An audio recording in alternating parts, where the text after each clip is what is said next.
দিনাজপুরে বিএনপির প্রতিষ্ঠাবার্ষিকী উপলক্ষে বর্ণাঢ্য র্যালি আলোচনা সভা অনুষ্ঠিত।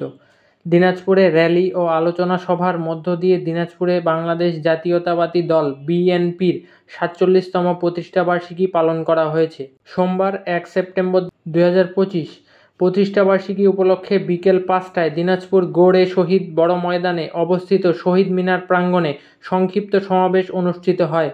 সমাবেশে প্রধান অতিথির বক্তব্য রাখেন বিএনপির কেন্দ্রীয় নির্বাহী কমিটির সহ সাংগঠনিক সম্পাদক রংপুর বিভাগ আব্দুল খালেক।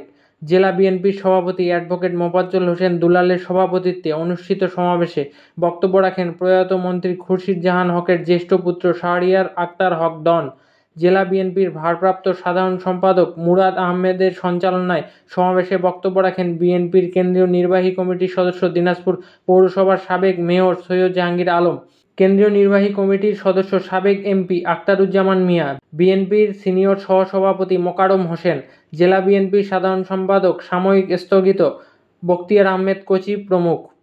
সমাবেশ শেষে দিনাজপুর শহীদ মিনার প্রাঙ্গণ থেকে এক বিশাল র্যালি বের হয়ে শহরের প্রধান প্রধান সড়ক প্রদক্ষিণ শেষে জেল রোডস্থ দলীয় কার্যালয়ের সামনে এসে শেষ হয়।